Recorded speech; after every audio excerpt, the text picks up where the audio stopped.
കുറച്ച് ദിവസമായിട്ട് എനിക്ക് പേഴ്സണലായിട്ടും അല്ലാതെയും ഒരു അനിമയുടെ സജഷൻ മാത്രമാണ് വന്നുകൊണ്ടിരിക്കുന്നത്. എവിടെ നോക്കിയാലും ഈ ഒരു അനിമെ, സോഷ്യൽ മീഡിയ അടക്കം. കുറെ തവണ നമ്മളൊരു കാര്യം കാണുകയും കേൾക്കുകയും ചെയ്യുമ്പോൾ ഗ്രാജുവലി ഒരു ക്യൂരിയോസിറ്റി നമ്മുടെ ഉള്ളിൽ ഉണ്ടാവും. ഇതിന് മാത്രം അതിലെന്താണെന്ന് അറിയാൻ വേണ്ടി പതിയെ പതിയെ ഞാൻ ആ അനിമയായിരുന്നു കാണാൻ തീരുമാനിച്ചു. ഫസ്റ്റ് എപ്പിസോഡ് കണ്ടു. അപ്പോഴാണ് എനിക്ക് മനസ്സിലായത് വെറുതെ അല്ല ഈ അനിമ ഇങ്ങനെ സജഷൻ വരുന്നതെന്ന്. അതിന്റെ അകത്ത് ഒരു സംഭവം ഉണ്ടായിട്ടാണ് ഇതിന് സജഷൻ വരുന്നത്. ഇനി മറ്റൊരു കാര്യം പറയാം. ഒരു അനിമയുടെ പൈലറ്റ് എപ്പിസോഡ്, അതായത് ഫസ്റ്റ് എപ്പിസോഡ് അതിഗംഭീരായി കഴിഞ്ഞാൽ ആ അനിമെ വിജയിക്കാനുള്ള സാധ്യത അതൊരു 100% ആണ്. അങ്ങനെ വിജയിച്ച ഒരുപാട് അനിമകളുണ്ട്. അതിൽ ഞാൻ കണ്ടത് Attack on Titan, Demon Slayer, പിന്നെ ഈ അടുത്തിറങ്ങിയ സോളോ ലെവലിംഗ്. പക്ഷേ One Piece, Naruto, Bleach, Dragon Ball ഇതൊക്കെ കാണുമ്പോൾ നമുക്ക് ആ ഒരു ഫീൽ കിട്ടില്ല. അത് കുറച്ചങ്ങോട്ട് എത്തിക്കഴിയുമ്പോഴേ ഇൻട്രസ്റ്റിംഗ് ആയി തുടങ്ങുള്ളൂ. സോ ഞാൻ പറഞ്ഞു വന്നത്, ഞാൻ കണ്ട അനിമയുടെ പൈലറ്റ് എപ്പിസോഡ് അത് അതിഗംഭീരായിരുന്നു. അതിന് അനിമേഷൻ ആയിക്കോട്ടെ, അതിന്റെ ബാക്ക്ഗ്രൗണ്ട് മ്യൂസിക് ആയിക്കോട്ടെ, അതിലുള്ള ആക്ഷൻ സീക്വൻസുകൾ ആയിക്കോട്ടെ, എല്ലാം ഒന്നിനൊന്നും മെച്ചം. പിന്നീട് ഇതിന്റെ തുടർന്നുള്ള എപ്പിസോഡുകളും ഞാൻ കണ്ടപ്പോൾ ആദ്യം ഉണ്ടായിരുന്ന ആ എനർജി ഉണ്ട്, അതിപ്പോഴും കീപ്പ് ചെയ്തുകൊണ്ടാണ് പോകുന്നത്. സോ ഞാനിന്ന് പറഞ്ഞു വരുന്നത് 2024 പുറത്തിറങ്ങിയ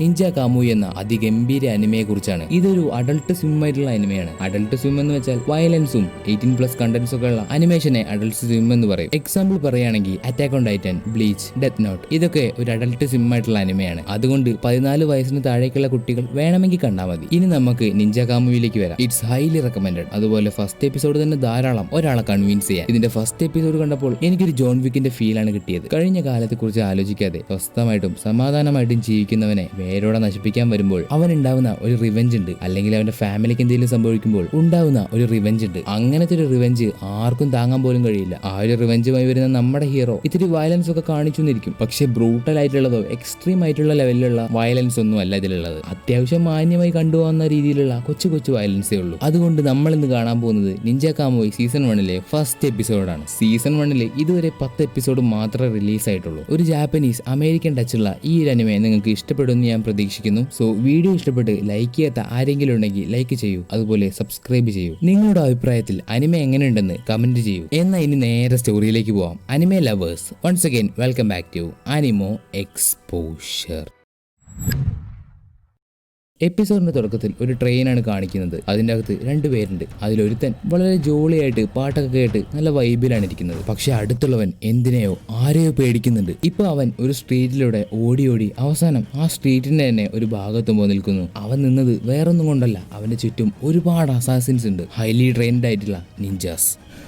നിങ്ങൾക്ക് എങ്ങനെയാ ഇത് ഞാനാണെന്ന് മനസ്സിലായത്? ഇനിയാണ് ഫൈറ്റ് ആരംഭിക്കുന്നത്. ഹൈലി ട്രെയിൻഡ് ആയിട്ടുള്ള നിഞ്ചാസും പിന്നെ ആരാന്ന് പോലും അറിയാത്ത ഇവനെ നിങ്ങൾ ചെറുതായിട്ട് കാണണ്ട. അത്രയും നിഞ്ചാസിന്റെ കൂടെ ഒറ്റയ്ക്ക് ഫൈറ്റ് ചെയ്ത് അവസാനം ആ നിഞ്ചാസിന്റെ ഒക്കെ ലീഡർ വന്ന് അവന്റെ കഴുത്ത് മുറിക്കുന്നു. ശേഷം അവന്റെ ബോഡി സ്കാൻ ചെയ്ത് ആളെ വെരിഫൈ ചെയ്ത് കഴിഞ്ഞിട്ട് അവരോടും പോകുന്നു. Mission accomplished. പിന്നീട് കാണിക്കുന്നത് ഈ കഥയിലെ നായകൻ അവന് വേണ്ട ചോളൊക്കെ പറിച്ച് വണ്ടി എടുത്ത് വീട്ടിലേക്ക് പോകുന്നതാണ്. വീട്ടിലേക്ക് വന്നതിന് ശേഷം അവന്റെ ഗ്യാരേജിലിരുന്ന് മറ്റൊരു വണ്ടി നന്നാക്കിക്കൊണ്ടിരിക്കുന്ന സമയത്ത് അവന്റെ പുറകിലൂടെ ആരോ വരുന്നു. നമ്മുടെ ഹീറോ പെട്ടെന്ന് തിരിഞ്ഞ് വന്നവനെ തന്നെ പേടിപ്പിച്ച് താഴെയിടുന്നു. അത് അവന്റെ മകനാണ്. അച്ഛാ, നിങ്ങൾ എങ്ങനെ എന്നെ വീണ്ടും കണ്ടുപിടിച്ചത്? അത് നിനക്കറിയില്ലേ, എന്റെ തലയ്ക്ക് പുറകിൽ എനിക്ക് വേറെ 2 കണ്ണുകളുണ്ട്. അതിരിക്കട്ടെ, നിനക്ക് എവിടുന്ന് കിട്ടിയ മാസ്ക്? ഇതിന്റെ പേരാണോ ഇനി?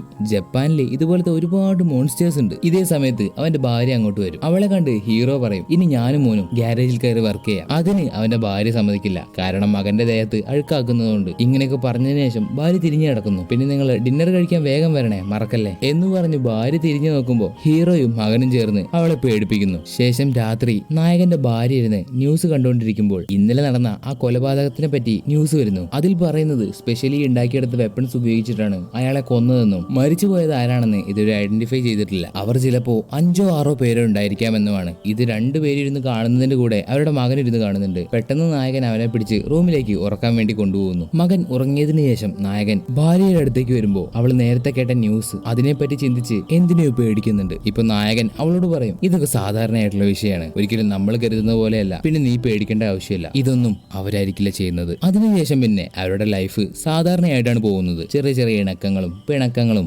സന്തോഷവും. അവരുടേതായിട്ടുള്ള വേൾഡിൽ അവർ ഹാപ്പിയാണ്. ഇങ്ങനെ ഒരു രാത്രി ന്യൂസിൽ വീണ്ടും വരുന്നു, മറ്റൊരാളെ കൂടി കൊലപാതകം ചെയ്തു എന്ന രീതിയിൽ. അതുകണ്ട് അടുത്ത് നിൽക്കുന്ന നായകനോട് നായിക പറയും, കേട്ടില്ലേ, അത് 4ാമത്തെയാണ്. അതിനുശേഷം അവർ കലണ്ടറിൽ മാർക്ക് ചെയ്ത ഒരു സ്പെഷ്യൽ ഡേറ്റ് വരുന്നു. അത് അവരുടെ മകന്റെ പിറന്നാൾ ദിവസമാണ്. അന്ന് അവർ അവന് വേണ്ടി കേക്ക് മുറിക്കുന്നു, സമ്മാനങ്ങൾ കൊടുക്കുന്നു, പാട്ട് പാടുന്നു. അങ്ങനെ എല്ലാവർക്കും സന്തോഷം. നല്ല മധുരമായ ദിവസം. ശേഷം രാത്രി എന്തുകൊണ്ടോ ഉറങ്ങാൻ കഴിയാത്ത നായകൻ റൂമിൽ നിന്ന് എണീറ്റ് താഴത്തേക്ക് ഇറങ്ങി വരുന്നു. പക്ഷേ എല്ലാം പ്രതീക്ഷിച്ചതുപോലെയല്ല. താഴത്തെ ജനലിന്റെ ഭാഗത്ത് അവൻ ആരെ കാണരുതെന്ന് വിചാരിച്ചോ അവര് നിൽക്കുന്നു. അതെ, ആ നിഞ്ചാസ്. പിന്നെ അങ്ങോട്ട് ഒരു ഗംഭീര ഫൈറ്റ്. നായകൻ ട്രെയിൻഡ് ആയിട്ടുള്ള ഒരു നിഞ്ചയെ പോലെ വരുന്നവരെല്ലാം വെട്ടിക്കൊല്ലുന്നു. പെട്ടെന്ന് മുകളിൽ നിന്ന് അവന്റെ മകൻ അവനെ അലറി വിളിക്കുന്നു. അത് കേട്ട് ഒന്ന് പതറിയ നായകൻ മുകളിലേക്ക് ഓടിപ്പോവാൻ ശ്രമിക്കുന്നു. പക്ഷെ ഒരു നിഞ്ച അവന്റെ കഴുത്തിലേക്ക് 2 നീഡിൽസ് കുത്തിയിറക്കി. പക്ഷേ എന്നാലും ഇഴഞ്ഞിഴഞ്ഞ് അവൻ മുകളിലേക്ക് ചെന്ന് നോക്കുമ്പോൾ അവൻ എന്ത് കാണരുതെന്ന് വിചാരിച്ചോ അത് കണ്ടു. അവന്റെ ഭാര്യയും മകനും ചോരയിൽ കുളിച്ചു കിടക്കുന്നു. പക്ഷേ ഈ സമയത്ത് അവന്റെ ഭാര്യയുടെയും മകന്റെയും മുഖത്ത് എന്തോ ഒരു വ്യത്യാസം വരുന്നു. എന്തോ ഒരു ഹോളോഗ്രാം മറയുന്നത് പോലെ. ഇതേ സമയത്ത് നമ്മൾ തുടക്കത്തിൽ കണ്ട ആ നിഞ്ചാസിന്റെ ഒക്കെ ലീഡർ അവന്റെ ഭാര്യയുടെ കഴുത്തിൽ കത്തി കുത്തിയിറക്കുന്നു. ആ ഒരു പോയിന്റിൽ വെച്ച്